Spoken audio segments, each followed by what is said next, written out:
jsme vám To pak proběhne jako první tím cílem, pojďte fandit, oni vás slyšej! A máme tady prvního závodníka! Vidím, že Zajíc má velký potíž a máme předběka, je tady první závodník! Číslem 68! A pojďte lepší se to rozzapište do cíle, pojďte! Všichni fandíme, do toho! Utíkejte,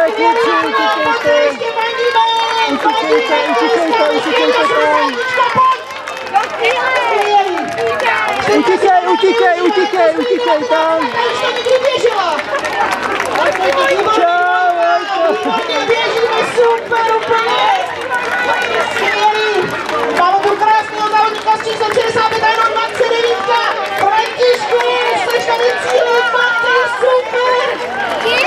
Ano, pojďme, máme taky cíli. Tady Sarýka, hop. Pojďme ještě, fandíme, neslyšíme, jste tady cíli.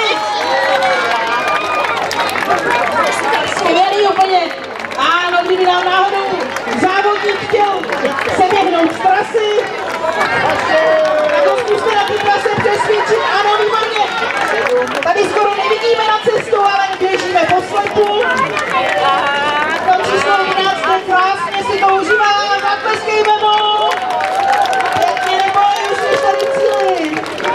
Hele, 60 Česko, pojď ještě, tu neběhne, 60. Tak pojď, tak platili jsme a jdeme za rukou. Pěkně, hezky jste ji vyburcovali.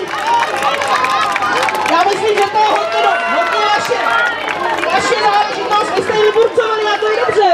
Tak toto jsme si nacvičovali. Ano, a máme tu Toníka, závodníka s číslem 28. A ten běží s pejskem. Je to úplně, ano, pozor, a to je 28 nebo 72. To je napínavý. To je velmi napínavý závěr. Ano. Ano, kdybyste nevěděli, co dělá závodník číslo 28, tak běží. 72 ta ho napálila, ta ho vzala na cílový rovince.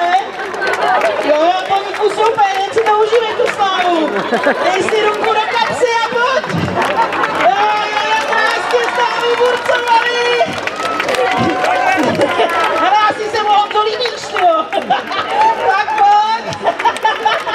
No hele, jo. No tak teď si to užívá, přátelé, to je úplně nejlepší. Já zatleskejme to líbí.